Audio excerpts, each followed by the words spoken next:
সুপ্রিয় দর্শক, পবিত্র মাহে রমজানের শুভেচ্ছা জানিয়ে শুরু করছি বন্দর স্টিল লেট এডিশন। আপনাদের সঙ্গে আছি আমি জাহিদুর রহমান খান। দর্শক, আজ আলোচনার বিষয় শুরু হলো পবিত্র মাহে রমজান, সংযম, আত্মশুদ্ধি এবং সিয়াম সাধনার মাস রমজান। রমজানের এই তাৎপর্য নিয়ে আমরা আজ আলোচনা করব। আমাদের সঙ্গে স্টুডিওতে আছেন মৌলানা শাহজাহান আল মাদানী, অধ্যক্ষ মিসবাহুল উলুম কামিল মাদ্রাসা, ঢাকা। আমাদের সঙ্গে আছেন ডক্টর মুফতি মোহাম্মদ জাকারিয়া, খতিব পল্টন বাইতুন্নুর জামে মসজিদ, এবং আমাদের সঙ্গে আছেন মোহাম্মদ মাহমুদুল হাসান, প্রধান মুহাদ্দিস, মিসবাহুল উলুম কামিল মাদ্রাসা, ঢাকা। আপনাদের তিনজনকেই আমাদের আলোচনায় স্বাগত জানাচ্ছি। আলোচনার শুরুতে আমি মৌলানা শাহজাহান আল মাদানী আপনার কাছে যেতে চাই। রমজান শুরু হলো, এই রমজানে ধর্মপ্রাণ মুসলমানদের যে সারা মাসের সিয়াম সাধন এবং আত্মশুদ্ধি, সংযম, যেসব ইসলামী অনুশাসন এর কথা বলা হয়েছে, একটি বিশেষ সময় আমরা অতিক্রম করছি। বিশেষ করে করোনা সংকটকালীন সময়, গত বছরও আমাদের ধর্মপ্রাণ মুসল্লিদের এই সমস্যাটি ছিল। এবারের সংকটকালীন সময়ে রমজানের গুরুত্ব, তাৎপর্যটা কি, আপনার কাছ থেকে জানতে চাই। ধন্যবাদ। আসসালামু আলাইকুম রহমতুল্লাহি ওবারাকাতুহ। আজকের এই গুরুত্বপূর্ণ মাহে রমজানের এই সময়ে আমি আপনাদের সবাইকে মোবারকবাদ জানাচ্ছি। বিশেষ করে যারা শ্রোতামণ্ডলী আছেন তাদেরকে ধন্যবাদ জানাচ্ছি আমাদের এই টিভির পর্দায় আমাদেরকে দেখার জন্য এবং আমাদের কথাগুলো শোনার জন্য। পবিত্র কালামে হাকিমে আল্লাহ রাব্বুল আলামিন বলছেন, শাহরু রমাদান আল্লাযী উনজিলা ফীহিল কুরআন হুদাল লিন্নাসি ওয়া বাইয়িনাতিম মিনাল হুদা ওয়াল ফুরকান। এটা অনেক লম্বা আয়াত। আল্লাহ রাব্বুল আলামিন এই মাসের পরিচয় দিচ্ছেন যে এটা শাহরু রমাদান, রমাদানের মাস।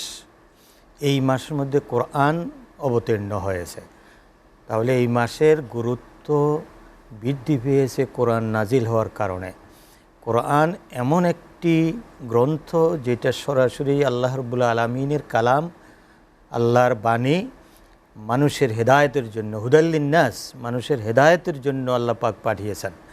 অতএব আমরা এই মাসটাকে বেছে নেব এই কোরআনটাকে বুঝার জন্য, এবং কোরআন যেন বুঝে শুনে আমরা মাহে রমজানের এই যে 30 দিন যেন আমরা আমল করতে পারি, এবং পরবর্তীতে এই 30 দিনের শিক্ষা নিয়ে যেন বাকি 11 মাসও আমরা সেই কোরআন অনুযায়ী আমাদের জীবনটাকে পরিচালিত করতে পারি, সেই চেষ্টা আমরা করব, সেই সিদ্ধান্ত নেব, সেই অঙ্গীকার নিয়ে এগিয়ে যাব। এ কারণে আল্লাহ রাব্বুল আলামিন বলছেন হুদাল লিন্নাস, মানব জাতির হেদায়েতের জন্য, মোমেনদের জন্য নয়, মুত্তাকিদের জন্য নয়, মুসলিমদের জন্য নয়, গোটা বিশ্বের সকল মানুষের জন্যই এই কোরআন এসেছে হেদায়েতের জন্য, তাদের গাইডলাইন হিসাবে আল্লাহ রাব্বুল আলামিন দিয়েছেন। অতএব এই কোরআন যদি অমুসলিমেরাও অধ্যয়ন করে এবং এই অমুসলিমরা সেখান থেকে যদি বিধান বের করতে চায়, তাহলে অবশ্যই তারা কোরআনে কারীম থেকে সে গাইডলাইন পাবে এবং তারা তাদের পথ নির্দেশিকা পাবে। আমরা দেখতে পাচ্ছি বর্তমান বিশ্ব নয়, আগেও এরকম যারা অমুসলিম ছিলেন, অমুসলিম গবেষক ছিলেন, তারা এই কোরআন থেকে অনেক কিছু বের করেছে। আমরা যদি বর্তমানে ইউটিউব খুলি বা অন্যান্য দিকগুলো খুলি, বর্তমানে যে আল মাকতাবাতুশ শামিলা নামে একটা মাকতাবা, মানে লাইব্রেরি, যেটা আমরা এখন এই মোবাইলেও ধারণ করতে পারি, কিন্তু সেখানে হাজার কিতাব, যেমন আমার কাছেও আছে 16,000-এর উপরে কিতাব। এই কিতাবগুলো খেদমত করেছে তারা কেন? জাতি যেন সহজে মোবাইল নিয়ে এসে যাইতেছে, রাস্তায় বসে যেন বাসের মধ্যে বসেও সে কোরআন পড়তে পারে, দেখতে পারে, অধ্যয়ন করতে পারে, শুয়েও যেন দেখতে পারে, অধ্যয়ন করতে পারে, যেখানে সেখানে অধ্যয়ন করার সুযোগ করে দিয়েছে এরা। তো কোরআনটাকে বর্তমান যেই আধুনিক যেই বিজ্ঞান কোরআন বুঝার জন্য যে সুন্দর রাস্তা দেখিয়ে দিয়েছে, আমরা এই মাহে রমজানে সেই পন্থাগুলো অবলম্বন করতে পারি। বিশেষ করে করোনার এই মুহূর্তে আমাদেরকে সরকারিভাবেও বলেছে রাস্তাঘাটে যেন না বের হই, আর রমজানে তো আমরা কমই বের হব। এ কারণে ঘরে বসে যদি কোরআনটাকে আমরা যদি সামনে নিয়ে শুরু করে দেই যে হ্যাঁ, এই মাহে রমজানে কোরআন পুরাটুকু আমি অধ্যয়ন করার চেষ্টা করব, তাহলে পুরাটুকু না হলেও কমপক্ষে ম্যাক্সিমাম আয়াতগুলো যদি আমরা অধ্যয়ন করতে পারি অনেক কিছু আমরা শিখতে পারবো। শাহজাহান আল মাদানী, আপনার কাছে আবার আসবো আমি। মোহাম্মদ মাহমুদুল হাসান, যেটি শাহজাহান আল মাদানী বলছিলেন যে করোনাকালীন সময় বিশেষ করে তথ্য প্রযুক্তির সুযোগ নিয়ে আমরা যাতে কোরআনকে সহজ ভাবে জানতে পারি, বুঝতে পারি, সেই সুযোগ নেওয়া উচিত। রোজার মাসে ধর্মপ্রাণ মুসল্লিদের বা মুসলিমদের আর কি করণীয়, যে রোজার সময়টা তাদের কাছে কতটা গুরুত্বের? অনেক ধন্যবাদ আপনাকে। অসাধারণ একটি বিষয়ে আজকে আলোচনার জন্য আপনি অবতারণা করেছেন। আলহামদুলিল্লাহ, ওয়াসসালাতু ওয়াসসালামু আলা রাসূলিল্লাহ। দীর্ঘ একটি বছর পরে আমাদের মাঝে আবারও রমজান এসেছে। আলহামদুলিল্লাহ, আমরা রমজানকে স্বাগত জানাই, মারহাবা জানাই, এবং আজকের এই প্রোগ্রাম থেকে গোটা বাংলাদেশ নয়, সারা পৃথিবীতে আমাদের মুসলিম ধর্মপ্রাণ মুসলমান ভাই বোনদেরকে আমরা এসএটিভির পক্ষ থেকে আমরা স্বাগত জানাই পবিত্র মাহে রমাদানের। আপনি যেমনটি বলেছেন যে রমজানে আমরা আসলে আর কি করতে পারি, আমাদের উস্তাদ বলেছেন যে আমরা কোরআনে কারীম নিয়ে গবেষণা করতে পারি। হ্যাঁ, এটি গবেষণা করবার পাশাপাশি আমাদের আসলে রমজানের মূল শিক্ষাকে যদি আমরা ধারণ করবার চেষ্টা করি, সিয়ামের মাধ্যমে আসলে আমরা কি শিখছি, কি প্র্যাকটিস করছি আমরা এক মাস। আল্লাহ তাআলা কি শুধু এটাই চান যে আমি সকাল থেকে সন্ধ্যা পর্যন্ত পানাহার বর্জন করে থাকব? এটি কি আমার লক্ষ্য? এটি লক্ষ্য নয়। আমাদেরকে সেই জায়গাটিতে যেতে হবে যেটি আল্লাহ তাআলা চান, আর সেটি হচ্ছে আল্লাহ তাআলা আমাদের কাছ থেকে তাকওয়া চান। অর্থাৎ আমরা যেন আল্লাহ সচেতন হই, আমরা যেন আল্লাহ ভীরুতা অর্জন করি, আল্লাহর ভয় আমাদের হৃদয়ের ভিতরে যেন জাগরুক হয়। রব্বুল আলামিন সেটিই বলেছেন কোরআনে কারিমে সূরাতুল বাকারার 183 নম্বর আয়াতে। আল্লাহ বলছেন, ইয়া আইয়ুহাল্লাযীনা আমানু কুতিবা আলাইকুমুস সিয়াম, ওহে বিশ্বাসীগণ, তোমাদের উপর রমজানের রোজা ফরজ করা হয়েছে, কামা কুতিবা আলাল্লাযীনা মিন ক্বাবলিকুম, যেমনিভাবে তোমাদের পূর্ববর্তী লোকদের উপরে ছিল। মজার ব্যাপার হচ্ছে আয়াতে কারিমের এই অংশটি দ্বারা প্রমাণিত হয় যে রোজা বা সিয়াম বা ফাস্টিং যেটা, এটা শুধু মুসলিমদের জন্য নয়, গোটা পৃথিবীর বিভিন্ন জাতি ধর্মের ভিতরে কিন্তু এই রোজা রাখার কিন্তু একটা প্রবণতা, একটা কিন্তু ট্র্যাডিশন বা একটা ধর্মীয় যে বিধিবদ্ধ নিয়ম, সেটা কিন্তু আমরা দেখতে পাই। আপনি দেখবেন খ্রিস্টানদের মধ্যে, তারা কিন্তু খ্রিস্টানদের মধ্যে যে প্রটেস্ট্যান্ট এবং ক্যাথলিক, তারা কিন্তু আলাদা আলাদা দিবসে তারা কিন্তু রোজা পালন করে। ইহুদিদের মধ্যে কিন্তু এটা রয়েছে।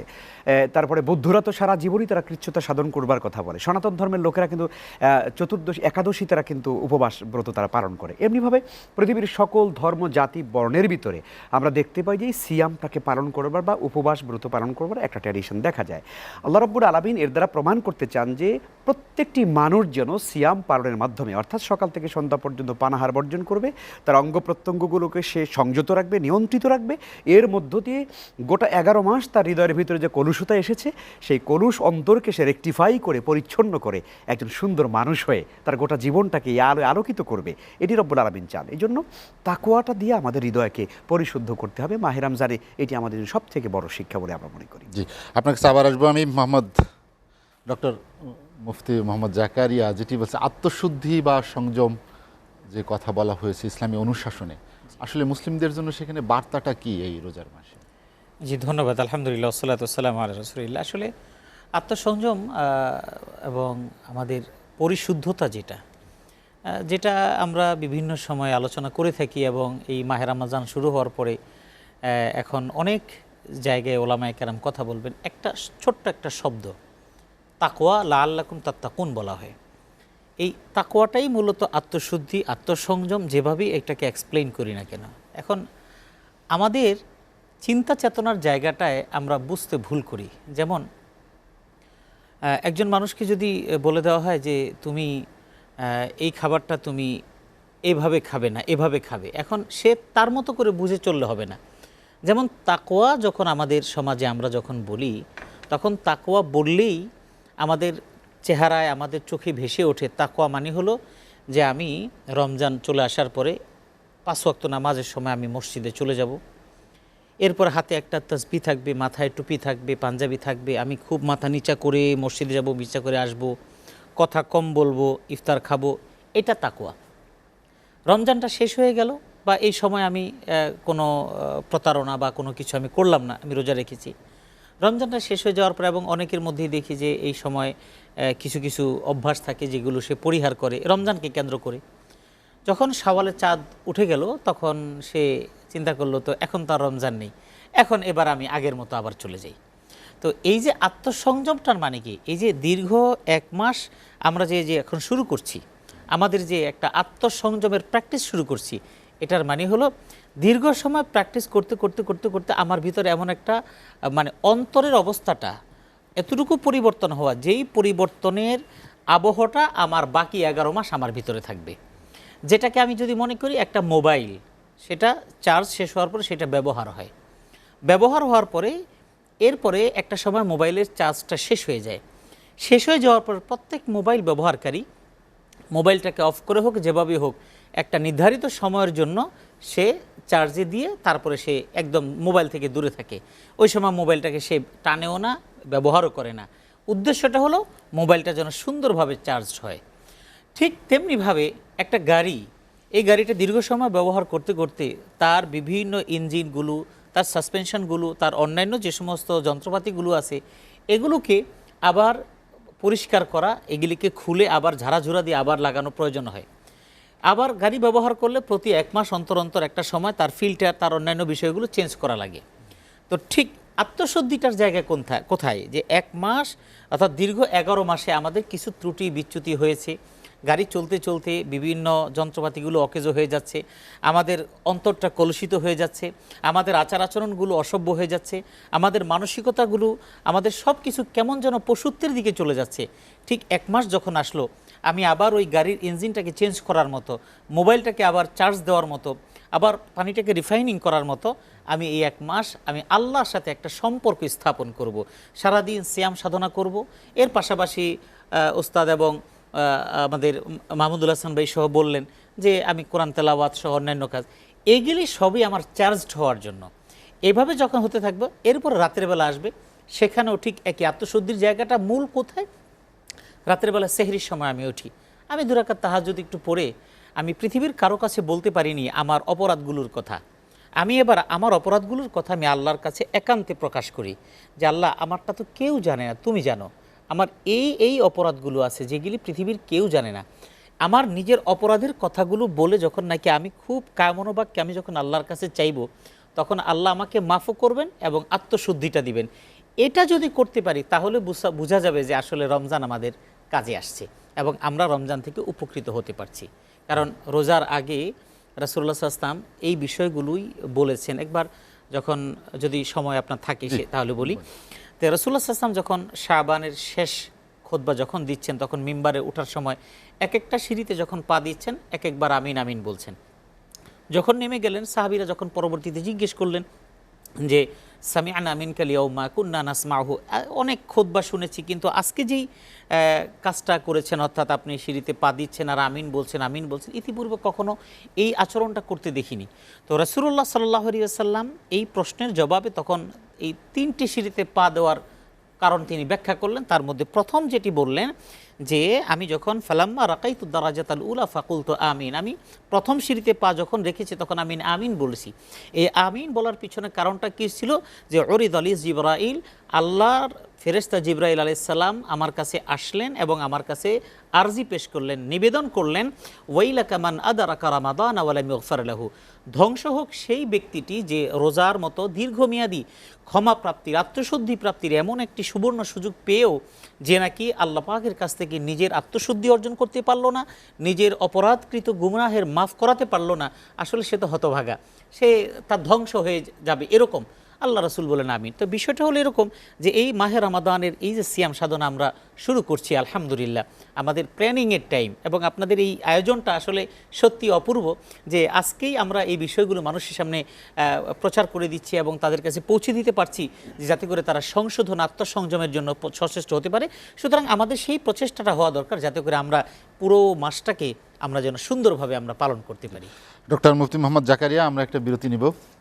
দর্শক, বন্দর স্টিল লেট এডিশনে নিচ্ছে একটা বিরতি, ফিরবো শীঘ্রই, সঙ্গেই থাকুন।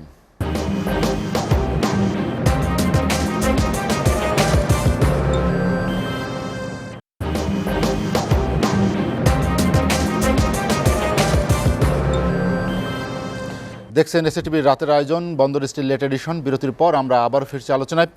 মাওলানা শাহজাহান আল মাদানী, আমরা যেটি নিয়ে আলোচনা করছিলাম পবিত্র মাহে রমজানের তাৎপর্য বা এই রমজান মুসলমানদের জন্য কতটা গুরুত্বের। আপনি একটি কথা উল্লেখ করেছেন যে এই মাসটি হলো আল্লাহর নৈকট্য লাভ বা আল্লাহ ভীতি অর্জনের একটা সুযোগ, যে আমাদের মধ্যে যেন ওই ভীতিটা তৈরি হয়। কিন্তু একজন মুসলমান হিসেবে তার যে ইসলামী অনুশাসন আছে, সে যেভাবে চলাফেরা করা উচিত, তার আসলে কতটা অভাব এই সময় আপনি দেখতে পান যে আমাদের এই সমসাময়িক সময়? ধন্যবাদ কোরআনের অত্যন্ত শিক্ষার কতটা অভাব আছে? চমৎকার প্রশ্নের জন্য। আসলে মাহে রমজানে আমরা অনেক সময়, যেটা একটু আগেই মোহতারাম মাওলানা বলেছিলেন, যে আমরা মাহে রমজানের মধ্যে অনেক সময় এই রমজানের পবিত্রতার কারণে অনেক গুনাহ থেকে দূরে থাকার চেষ্টা করি। এটা বাস্তব কথা। এমনকি যদিও বিষয়টা একবারে হাস্যকর, যে অনেক সময় যারা ঘুষ খায়, মিথ্যা কথা বলে, মাহে রমজানে কিন্তু ঘুষ খেতে চায় না। এমনকি এরকমও বলে যে আমার টেবিলে রেখে যাও ঘুষের টাকাটা, আমি রোজা রেখেছি, ধরবো না। আমি হাতে ধরবো না, এরকম পর্যন্ত তারা করে। এ কারণে আমি মনে করি যিনি এই ধরনের কাজ করেন তিনি অত্যন্ত মারাত্মক কাজ করছেন। তিনি মনে করতেছেন যে আল্লাহ পাক মনে হয় দেখতেছেন না। আল্লাহ পাক আমাদের প্রত্যেকটি কথা, প্রত্যেকটি ইঞ্চি দেখতেছেন এবং শুনতেছেন। সব কথাগুলো রেকর্ড করা হচ্ছে ফেরেশতাদের মাধ্যমে। অতএব আমাদের প্রত্যেকটি কাজ হতে হবে যে আল্লাহকে আমরা দেখতেছি। ফাইনলাম তাকুন তারাহু ফাইন্নাহু ইয়ারাক, যে আমাদের মধ্যে হেসানটা হবে, অর্থাৎ তাকওয়ার একেবারে চরম ধাপ হচ্ছে এটাই, আল্লাহ ভীতির চরম ধাপ হচ্ছে এটাই, যে আপনি যে কোনো কাজ করবেন, কাজের সময় এই ধারণা করবেন যে আমি আল্লাহকে দেখতেছি, আমি এটা করতে পারবো না।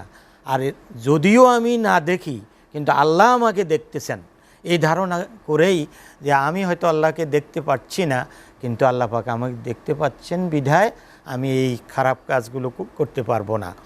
আমার অফিস সে 10টা টু 5টা বা 10টা টু 3টা, যেটাই হোক, আমার জাস্ট টাইম আমি 10টায় অফিসে পৌঁছবো, এটা আমার ডিউটি।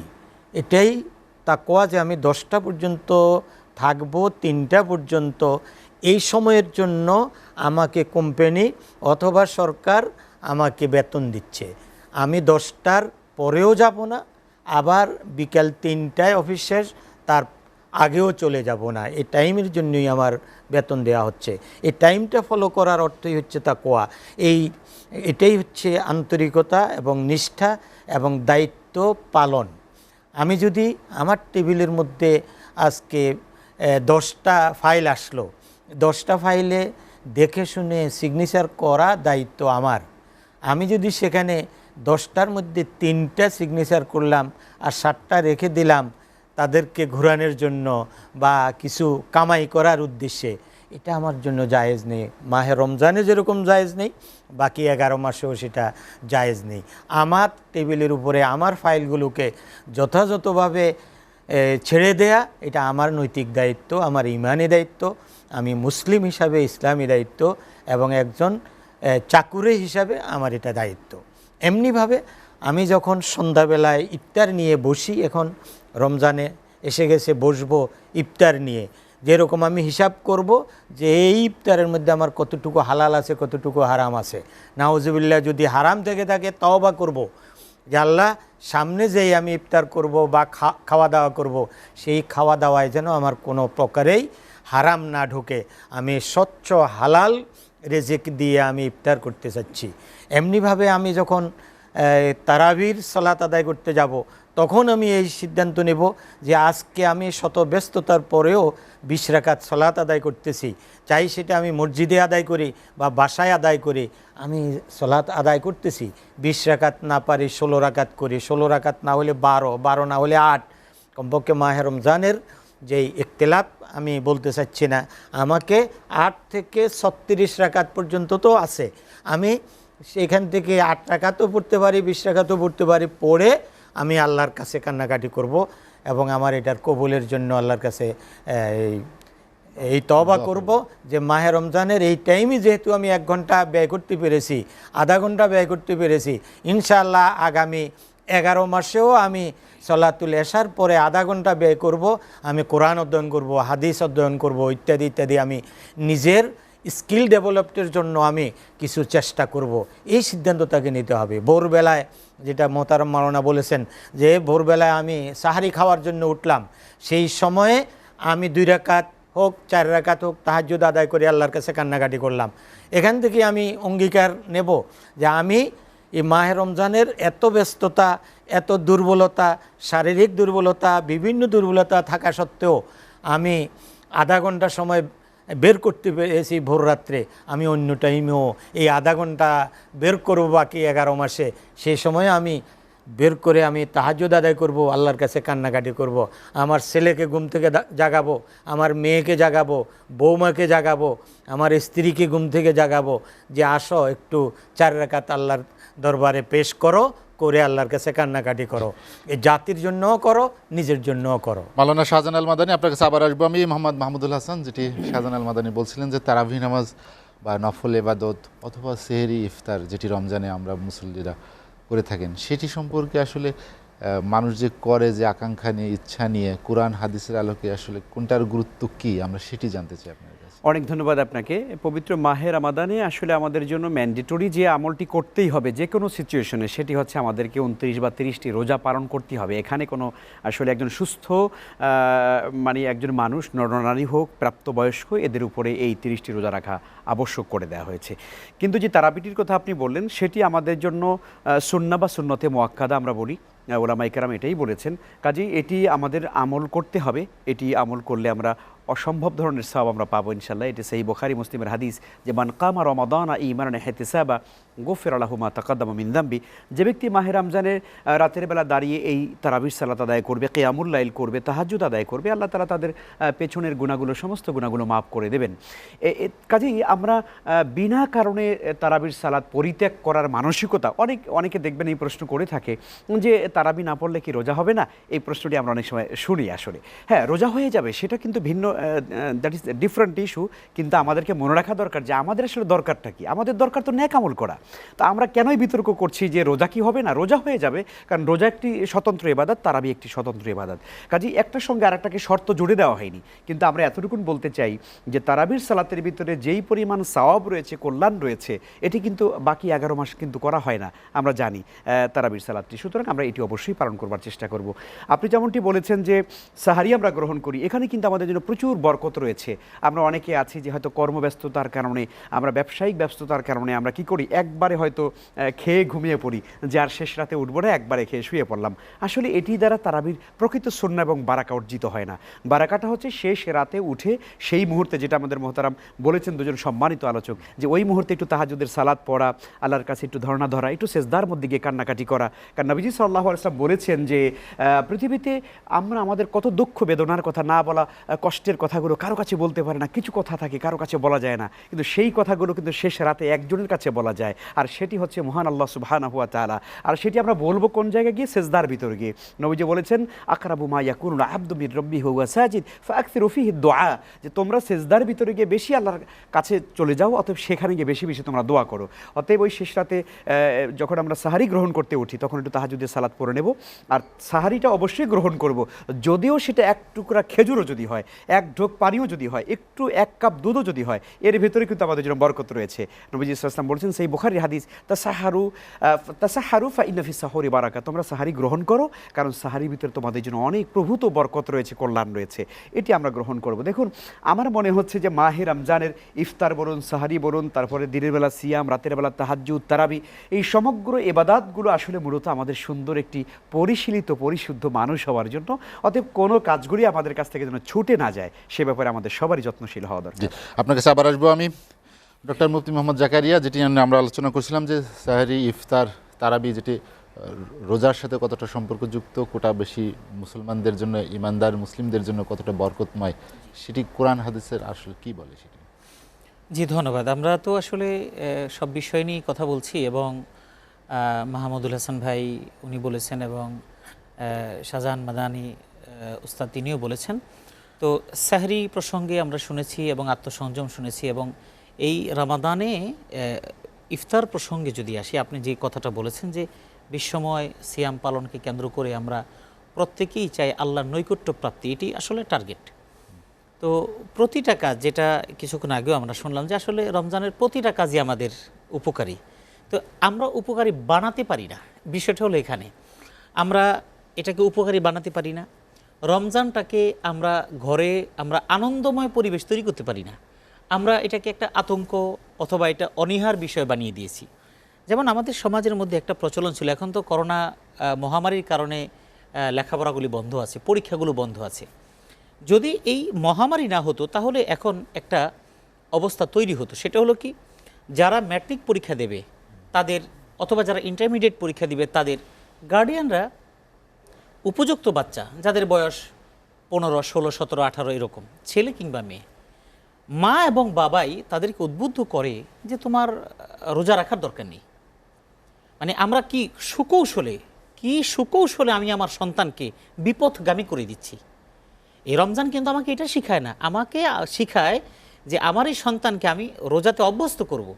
আমি পরীক্ষার অজুহাতে আমি আমার সন্তানকে বলছি, তোমার তো পরীক্ষা, অনেক পড়ালেখা করতে হবে, কিন্তু আসলে কি রমজান মাসে অথবা রমজান ছাড়া আমার সন্তান কি এত পড়ালেখা করে যে পড়ালেখার কারণে সে রোজা রাখতে পারবে না? বাচ্চা তো, ছেলেরা মেয়েরা এখন তো না খেয়ে থাকতে পারলে মনে করে আমি খুব ভালো আছি, ওকে জোর করে খাওয়াতে হয়, সে ইন্টারমিডিয়েট লেভেলে হোক অথবা অনার্স লেভেলে হোক। ওর কাছে এখন পৃথিবীর সবচেয়ে বেটার খাবার হলো বার্গার। তো এখন একটা বার্গার খেয়ে সে 3 দিনও থাকতে পারবে। আর এখন বাচ্চাদের মধ্যে, আমাদের মেয়ে বাচ্চাদের মধ্যে ওদের ভেতরে ডায়েটিং একটা ফ্যাশন, যে ওরা ডায়েট করবে। তো আমি যদি আমার সন্তানকে ওই রকমভাবে না বলে তাদেরকে যদি আমি রমজানে অভ্যস্ত করতে পারতাম, তাহলে রমজানের শিক্ষাটা আমার পারিবারিকভাবে বাস্তবায়ন হতো। এরপরে আসি, এটাকে আনন্দময় করে তুলতে পারি।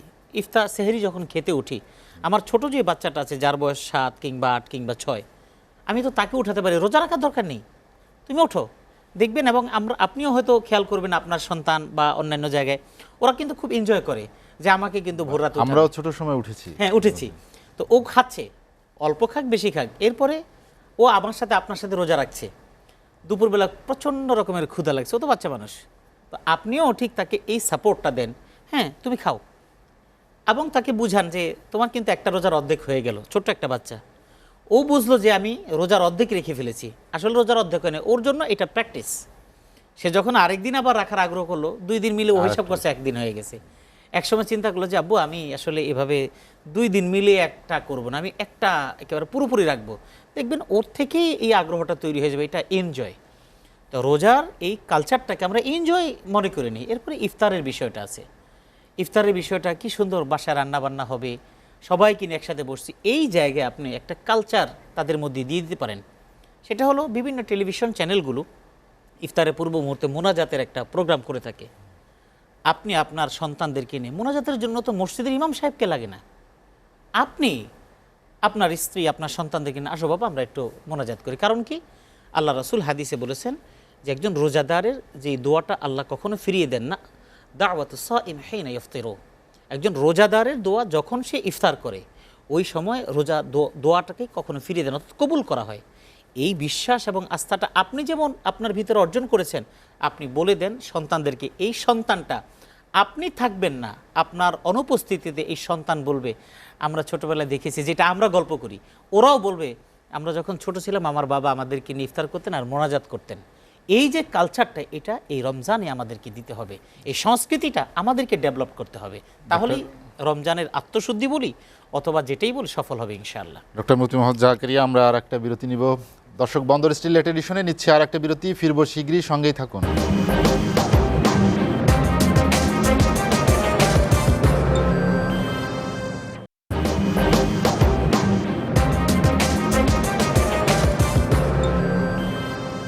দেখছেন এসিটিভির রাতের আয়োজন বন্দর স্টিল লেট এডিশন। বিরতির পর আমরা আবারও ফিরছি আলোচনায়।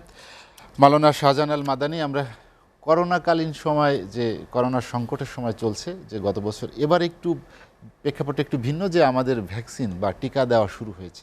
অনেকেরই প্রশ্ন, বা অনেকেই প্রথম ডোজ নিয়েছেন, দ্বিতীয় ডোজ চলছে, তারা এই রোজা নিয়ে বা রোজা থেকে কি এই টিকা নিতে পারবেন কিনা, এর একটি বিষয় সব জায়গায় আসছে।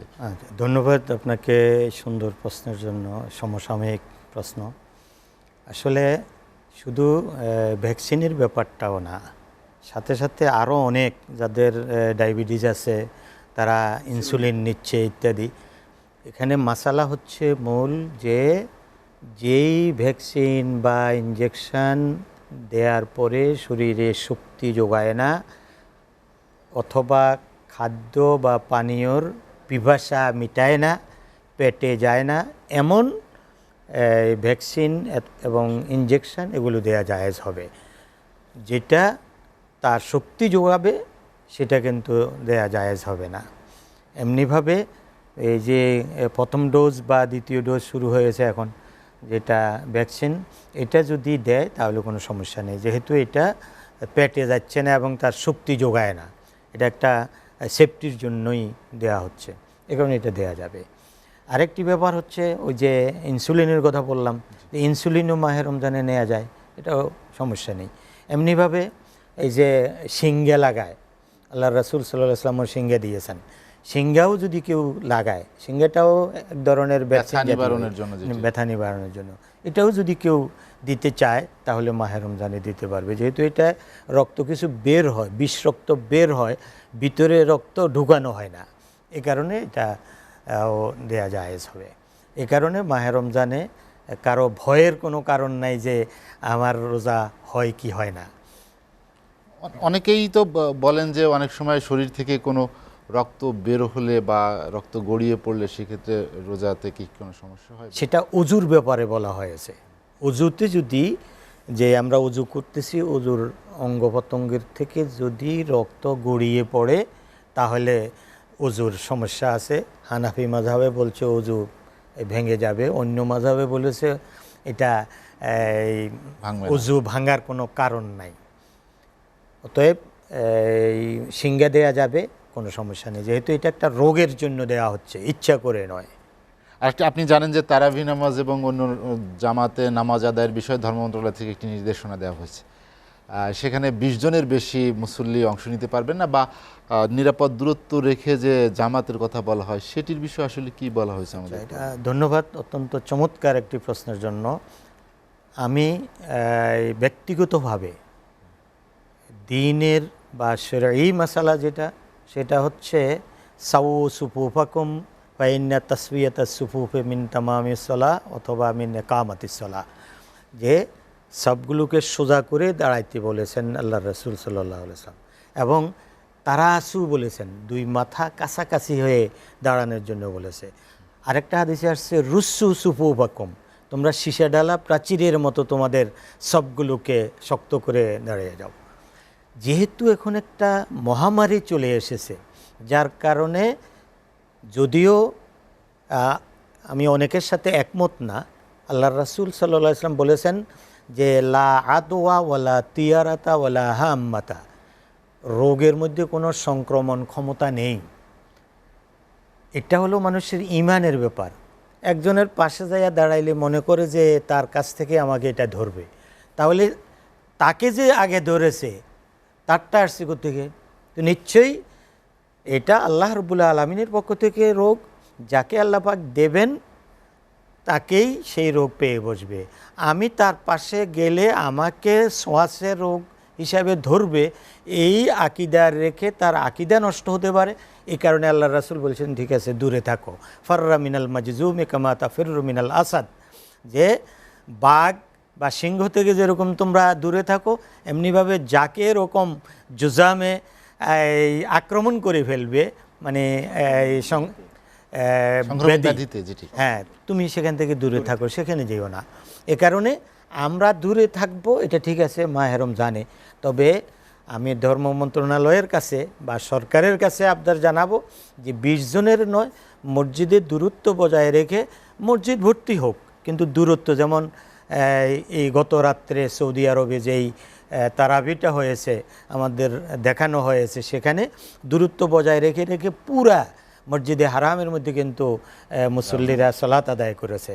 আমাদেরকেও যদি ওরকম একটা শর্ত দিয়ে দেয়, হ্যাঁ, যে আপনারা প্রতি কাতারে এতজন দাঁড়াবেন, এক কাতার পরে আবার এতটুকু দাঁড়াবেন, তাহলে একটা মসজিদে কমপক্ষে ২০০, ২৫০, ৩০০ লোক দাঁড়াইতে পারে। এখন ২০ জনকে আপনি মসজিদের আয়তন হিসেবেই তো দেখা যাচ্ছে যে অনেক ছোট মসজিদ আছে, সেখানে তো ২০ জন বা দাঁড়াইলো, আবার কিন্তু যেটা বিশাল আজাদ মসজিদ বা বায়তুল মোকাররম মসজিদের জন্য সেটি ২০ জন করে দেওয়ার কারণে এখন ঝগড়াও তো লাগতে পারে। এখন খতিব সাহেবকে ধরবে, আয়সা ইমাম সাহেবকে ধরবে যে লিস্টের মধ্যে আমাদের অমুকের নাম রাখতে হবে, অমুক নেতার নাম রাখতে হবে, অমুক তমুক, ঝগড়া লেগে যাবে। এ কারণে আমার মনে হয় এটাকে একটু রিল্যাক্স করে এইভাবে একটু বলে দেয়া, এত ফুট দূরে দূরে কাতার করার জন্য, এটা করলে ভালো হয়। মাওলানা শাহজাহান আল মাদানী, আমাদের হাতে সময় কম, আলোচনা শেষ করতে হবে। আপনাকে অসংখ্য ধন্যবাদ মোহাম্মদ মাহমুদুল হাসান। যেটি নিয়ে আমরা আলোচনা করছিলাম যে রমজানে যেটা রমজানের তাৎপর্য নিয়ে অনেক কথা হলো। আমরা আসলে রমজানে আরও কিছু বিষয় আছে, যেমন গরিব মিসকিন যারা থাকেন, অসহায় দরিদ্র মানুষ, এই সময় আপনি জানেন করোনাকালীন সময়ে, তারপরে আবার লকডাউন থাকে, এই সময় তাদের আসলে বেঁচে থাকাও অনেক কষ্ট হয়। এই সময় যারা বিত্তবান তাদের প্রতি কি আহ্বান জানিয়েছে ইসলাম? অনেক ধন্যবাদ আপনাকে। আসলে এই মাসটির একটি আলাদা পরিচয় আছে, সেটি হচ্ছে এই মাসকে বলা হয় শাহরুল মুয়াসাত, মানে সহমর্মিতার মাস। মানে আমরা যে বাকি 11 মাস পেট পুড়ে যারা বিত্তশালী তারা খাই, কিন্তু সেই সময়গুলোতেও যারা অভুক্ত থাকে, অন্নহীন বস্ত্রহীন বিবস্ত্র মানবতা যারা রাস্তার ফুটপাতে যারা শুয়ে থাকে, ওদের যে কি কষ্ট, সেই কষ্টটা কিন্তু আমরা বিত্তশালী যারা, আমরা যারা 3 বেলা যারা পেট পুড়ে খেতে পারি, আমরা কিন্তু অনুভব করি না যে আসলে একজন নিরন্ন মানুষ, একজন বিবস্ত্র মানুষের কি কষ্ট হচ্ছে, সে খাবারের অভাবে কতটা কষ্ট পায়। সেটি কিন্তু প্র্যাকটিসটা আমাদের হয় পবিত্র মাহে রমজানে। সকাল থেকে সন্ধ্যা পর্যন্ত যখন আমরা খাবার বর্জন করি, পানাহার বর্জন করি, তখন কিন্তু আমার ভিতরে অনুভব হয়, হারে ক্ষুধা লাগলে এত কষ্ট হয়। এই অনুভূতি জাগ্রত করবার একটা অনবদ্য সুযোগ কিন্তু পবিত্র মাহে রমজানে। আর এই ট্রেনিংটি আল্লাহ কেন দিচ্ছেন? যাতে করে আমরা আমাদের সমাজের আত্মপীড়িত মানবতা, অভাবী জনগোষ্ঠী, ক্ষুধাতুর মানুষ যারা রয়েছেন, এই মানুষগুলোর প্রতি আমরা যেন দায়িত্বশীল ভূমিকা পালন করি। দেখুন রাসূল সাল্লাল্লাহু আলাইহি ওয়াসাল্লামের বিখ্যাত হাদিস, আল্লাহু ফি আউনিল আবদ মা দামাল আবদু ফি আউনি আখি। আল্লাহ রাসূল বলেছেন যে আল্লাহ তাআলা ততক্ষণ পর্যন্ত একজন বান্দার সহযোগিতায় আল্লাহ তাআলা লিপ্ত থাকেন, যতক্ষণ পর্যন্ত একজন মানুষ আরেকজন মানুষের, একজন ভাই আরেকজন ভাইয়ের সহযোগিতা এগিয়ে আসে। এই জন্য রমাদান আমাদেরকে সেই শিক্ষাটি দিয়ে গেল, সিয়াম কিয়ামের পাশাপাশি আমরা যেন আমাদের সমাজের অভাবী গরিব মানুষের দিকে যেন আমরা তাকাই। দেখুন সেই জন্য আমরা ইসলামের 2টো মৌলিক বিধানের কথা আমরা এই রমজানে প্র্যাকটিস করি। যদিও জাকাতের মতো বিধানটি আসলে শুধু রমজানের সঙ্গে রিলেটেড নয়, কিন্তু আমরা হয়তো রমজান আসলে পরে এটাকে আমরা হিসাব নিকাশ করি, সওয়াব বেশি হওয়ার কারণে রমজানে দান করলে সওয়াব বেশি হয়। কিন্তু ইসলামের এই মৌলিক বিধানটি, এটি সারা বছরের যে কোনো সময় কিন্তু আমি বছর পূর্ণ হলে আমি হিসাব করতে পারি। তো রমাদানে আমরা জাকাতের এই বিধানটি অবশ্যই কার্যকর করব এবং সেটি আমরা গরিবদের মধ্যে আমরা বিতরণ করে দেব। যাদের নেশাব পরিমাণ সম্পদের মালিক যারা রয়েছে, যাদের উপর জাকাত ফরজ হয়েছে, অবশ্যই তিনি 2.5% করে জাকাত দিয়ে দিবেন অনাথ এতিম অসহায় মিসকিন মানুষের মধ্যে। এটি আমাদের জন্য ফরজ, ম্যান্ডেটরি করে দেওয়া হয়েছে। এর পাশাপাশি কিন্তু আরেকটি ইবাদত আমরা করতে পারি, সেটি হলো সাদাকা, দান সাদাকা, যেটি নফল। এটা আমাদের জন্য ফরজ করা হয়নি, কিন্তু রাসূল সাল্লাল্লাহু আলাইহি ওয়াসাল্লাম তিনি কী করতেন? এই মাসে এত বেশি পরিমাণে দান করতেন, ওনার দানের উপমা দেওয়া হয়েছে যে মিনার রিহিল মুরসালা, প্রবাহমান বায়ুর মতো ওনার দানের গতি বেড়ে যেত। বায়ুর একটা বৈশিষ্ট্য হচ্ছে যে বাতাস যদি ছড়িয়ে পড়ে, তাহলে সেই বাতাস যেমন ধনীর গড়েও যায়, গরিবের গড়ে যায়, নামাজির গড়েও যায়, বেনামাজির গড়েও যায়, সবার গড়ে বাতাস চলে যায়, সূর্যের আলো সবার কাছে লাগে। রাসূল সাল্লাল্লাহু আলাইহি ওয়াসাল্লামের এই দানের প্রবাহটা ছিল একদম বাতাসের মতো। তার মানে হচ্ছে তিনি সকল ধর্ম, বর্ণ, গোত্র, ছোট বড়, অভাবী সকল মানুষের মধ্যে তিনি দানের হাতটা ছড়িয়ে দিতেন। এই জন্য আমরা মনে করি মাহে রমজানে আমরা যেমন সিয়াম কিয়াম করব, তেমনি আমার ডান পাশে, আমার বাম পাশে, আমার সামনে পেছনে চতুর্দিকে যে মানুষগুলো আছে, এরা কি করে ইফতার করে, কি করে তারা সাহারি গ্রহণ করে, এদের আসলে খাবার ঘরে আছে কিনা, আমাদের সমাজে যারা আমরা বিত্তশালী রয়েছি, যাদেরকে আল্লাহ তাআলা সম্পদের মালিক করেছেন, তাদের নৈতিক দায়িত্ব এটুকু দেখা। কারণ নবী সাল্লাল্লাহু আলাইহি ওয়াসাল্লাম বলছেন, আল্লাহু লা ইউমিনু, আল্লাহু লা ইউমিনু, আল্লাহু লা ইউমিনু, আল্লাহর কসম সে ব্যক্তি ইমানদার নয়, আল্লাহর কসম সে ব্যক্তি ইমানদার নয়। রাসূলুল্লাহ 3 বার বলেছেন। এরপর নবীজি বলছেন যে ওই ব্যক্তি ইমানদার। রাসূলকে জিজ্ঞাসা করা হলো, ইয়া রাসূলুল্লাহ কোন ব্যক্তি সম্পর্কে আপনি বলছেন? তখন আল্লাহ রাসূল বললেন, যে ব্যক্তি পেট পুড়ে খেলো অথচ তার প্রতিবেশী মানে অভুক্ত থাকলো, ওই ব্যক্তি ইমানদার হতে পারে না। এই জন্য আমাদের নামাজ, রোজা, হজ, যাকাত অনেক ইবাদত আমরা করি, কিন্তু আমরা প্রতিবেশীর হক আদায় করি না, নিরন্ন বিবস্ত্র মানুষের দিকে আমরা নজর দেই না। এটি ইসলামের বড় একটি সৌন্দর্য। পবিত্র মাহে রমজান এটি প্র্যাকটিস করার একটি সুবর্ণ সুযোগ আমাদের কাছে চলে আসছে। হ্যাঁ, মোহাম্মদ মাহমুদুল হাসান, আপনাকে অসংখ্য ধন্যবাদ আমার সঙ্গে আলোচনায় যোগ দেওয়ার জন্য। ডক্টর মুফতি মোহাম্মদ জাকারিয়া, আপনার কাছে 2টি বিষয় আমি জানতে চাই। প্রথমটি হচ্ছে মহামারী বা যেটি নিয়ে আলোচনা হলো যে করোনার এই অতিমারি, এই সময় বা মহামারীকালীন সময় ইসলামের কি অনুশাসন আছে সেটি একটি, ইবাদত বন্দেগী সহ। আরেকটি হলো মানবতা, শান্তি, সমাজের শৃঙ্খলা রক্ষায় ইসলাম কি শিক্ষা দেয়। প্রথম যেটা যে মহামারী কেন্দ্রিক নির্দেশনা, সেটা আল্লাহ রাসূল সাল্লাল্লাহু আলাইহি সাল্লামের যুগে, এবং এটাকে শুধু মহামারী ছাড়াই ইসলামের সার্বিক যে নির্দেশনা, এই নির্দেশনা কিন্তু সমস্ত রোগের মহৌষধ। এটাকে যদি, যেমন এখনকার এই করোনা মহামারীকে কেন্দ্র করে কয়েকটি নির্দেশনা দেওয়া হয়েছে, আমরা যদি সেটাকে যদি মানে একটু পর্যালোচনা করি, যেমন এখন হাত ধোয়ার যে বিষয়টা বলা হয়েছে, এখন আমরা 20 সেকেন্ড হাত ধোয়ার কথা বলি। তো আসলে এই হাত ধোয়াটা আমি এখানে আসার পরে হাত ধোবো, এখান থেকে বাসায় ফেরার পরে হাত ধোবো। তো আসলে রাসূলুল্লাহ সাল্লাল্লাহু আলাইহি ওয়াসাল্লামের একেবারে প্রাথমিক নির্দেশই হলো একজন মুসলিম সে দৈনন্দিন 5 বার সে নামাজের জন্য সে অজু করে, এটা হলো তার পরিচ্ছন্নতার বিষয়। ঘুম থেকে ওঠার পরে রাসূলুল্লাহ সাল্লাল্লাহু আলাইহি ওয়াসাল্লামের নির্দেশনাই হলো ঘুম থেকে ওঠার পরেই হাতটা ধুয়ে নিবে। আগের দিনে তো এরকম ট্যাপ কল ছিল না, সেখানে মশক থেকে পানি নিতে হতো বা কোনো পাত্রের মধ্যে থেকে পানি হাত দিয়ে নিতে হতো, কিন্তু তখনকার নির্দেশনা ছিল তোমার ওই হাতটাকে আগেই চুবিয়ে দিবে না। মানে এর কারণ হলো কি, ফালা ইয়াকমিস ইয়াদাহু ফিল ইনাই হাত্তা ইয়াগসিলহা সালাসা মাররাত, তুমি কোনো পাত্রের মধ্যে হাতটা চুবিয়ে দিবে না যতক্ষণ পর্যন্ত না তুমি এই হাতটাকে তুমি 3 বার না ধৌত করবে। আমি যদি এটাকে বিশ্লেষণ করি যে কতটা সাইন্টিফিক, রাতের বেলা ঘুমিয়েছিলেন, কোনো ময়লা আবর্জনা নেই, কিন্তু তারপর ঘুম থেকে ওঠার পর আপনাকে পাত্রে হাত দিতে নিষেধ করা হয়েছে। এইটা কারণটা কি, মানে এই যে পিউরিফাইং যে সিস্টেমটা, এটা হলো যে রাতের বেলা ঘুমিয়ে থাকার কারণে এখানে আমি চুলকাতে পারি, এখানে চুলকাতে পারি, বা এখন তো এসি সিস্টেম, তখন তো এসি ছিল না, এরকম গরম তাপদাহে ঘাম হয়ে গেছে, শরীরে কোথায় হাত লেগেছে, ময়লা থাকতে পারে, এই আবর্জনাটা যেন ওই পাত্রের পানির মধ্যে না যায়, যেটা দিয়ে আমি অজু করব, খাবো। এই কারণে এই সিস্টেমগুলো, এখন হাসি দেওয়ার সময় আমরা রুমাল ব্যবহার করতে বলা হয়েছে। করোনাকালীন যে আপনি বলছেন যে ইসলাম কি বলে, এটাই বলেছে, সেটা 1450 বছর আগে। এখন বিশ্ব স্বাস্থ্য সংস্থা যখন, ওয়ার্ল্ড হেলথ অর্গানাইজেশন যখন বলে, তখন সেটাকে আমরা খুব গুরুত্ব দিই। আল্লাহ রসুল বলছেন তুমি যখন হাসি দিবা তখন সে যেন ফাইদা তাসা আবা আহাদুকুম ফালিউমিত আনহু, সে যেন এটাকে কোনোভাবে এটাকে কন্ট্রোল করে, এটাকে ছড়াতে বলেনি। কারণ হলো কি, এই হাসির সাথে অনেক জীবাণু চলে যেতে পারে। তো এগুলো তো রসুলের নির্দেশনা, এরকমভাবে প্রত্যেকটা জিনিস। তো এরপর আমরা হাত এভাবে ধোয়ার কথা বলা হয়েছে। আল্লাহ রসুল সাল্লাল্লাহু আলাইহি ওয়াসাল্লাম এই হাদিসের মধ্যে বলেছেন, এবং অজুর ক্ষেত্রেও, যে ওয়াখাল্লিল আসওয়াবি আকা, তুমি তোমার হাতটাকে এই খেলাল করবে। এটার কারণ কি, এটার একটা সাইন্টিফিক বিষয় আছে। আমি যখন এভাবে নাড়াচাড়া করতেছি, আমার এখানকার যে ব্লাড সার্কুলেশন সেটাও কিন্তু স্বাভাবিক হবে। আসলে এই বিষয়টা, টোটাল বিষয়টা কিন্তু আমাদের করোনা ছাড়াই, কিন্তু এখন করোনা বা মহামারী আসার কারণে আমি নতুন করে সচেতন হয়েছি। সুতরাং আমি যদি আমার ইসলামের দর্শনগুলো স্বাভাবিকভাবে পালন করি, তাহলে কিন্তু আমি সুস্থ থাকতে পারি। কিন্তু মাঝে মাঝে অবাক লাগে যে আসলে মসজিদে গেলে, মসজিদে এমন একটা জায়গা, সেখানে প্রতি মুহূর্তে স্যাভলন দিয়ে প্রতি মুহূর্তে এটাকে পরিষ্কার করা হয়। অনেক বড় জায়গা, প্রশস্ত জায়গা, সেখানে কিন্তু মানুষ সুন্নাহ নফলগুলো পড়তেছে, কোনো সমস্যা নাই। প্রত্যেকটা মসজিদের নিচে অজুখানা আছে, এবং এখন বর্তমানে তো মসজিদগুলো তো সাবান রাখা হয়, এবং মসজিদগুলোতেও কিন্তু হ্যান্ড স্যানিটাইজারের ব্যবস্থা করা হয়, এবং মাস্ক বিতরণ করা হয়। এই অবস্থার মধ্যে আমার কাছে মনে হয়েছে যে আসলে এই ব্যবস্থাপনাগুলো দিয়ে আমরা কিন্তু আল্লাহর দরবারে সেজদা দেওয়ার একটা অবারিত সুযোগ গ্রহণ করতে পারতাম। কিন্তু যে কোনো কারণেই হোক, এটা আমরা রাষ্ট্রীয় সিদ্ধান্তের কারণে আমরা এখন মেনে নিচ্ছি। তবে বিবেচনার একটা অবকাশ এবং বিবেচনার একটা অনুরোধ থেকেই গেল যে এটা হয়তো আরও বাড়তেও পারে, আবার হয়তো চলতেও পারে। তো সেই অবস্থার মধ্যে এগুলো বিবেচনা করা দরকার। আর শেষ কথা, ইসলাম বলেনি যে মহামারী চলবে আর আমি একদম গা ভাসিয়ে দিব। ইসলাম কথাও বলে দিয়েছে, যেটা ওস্তাদ বলেছেন, যে তুমি এখান থেকে অতটুকু পালিয়ে থাকো যতটুকু তুমি বাঘ থেকে পালো। সেটা মানে অবস্থাটা এরকম, আমার ইমানের জায়গাটা আমাকে মজবুত রেখে এই কাজটা করতে হবে, যে না আসলে এই মহামারী থেকে বাঁচানোর জন্য আমার আল্লাহর সিদ্ধান্তটাই চূড়ান্ত, এই সিদ্ধান্তটা আল্লাহর। তবে আমি ব্যক্তি মানুষ হিসেবে আমার একটা প্রচেষ্টা আছে, সেই প্রচেষ্টার অংশ হিসেবে আমি নিজেকে সেফ রাখবো, এটা আমার দায়িত্ব। এটা যদি আমি করি, আল্লাহ চাহে তো আমাকে আল্লাহ সেফ রাখবেন ইনশাআল্লাহ। আর একটি বিষয় জানতে চাই, সেটা হচ্ছে ফিতরার বিষয়টি, যেটি ফিতরা।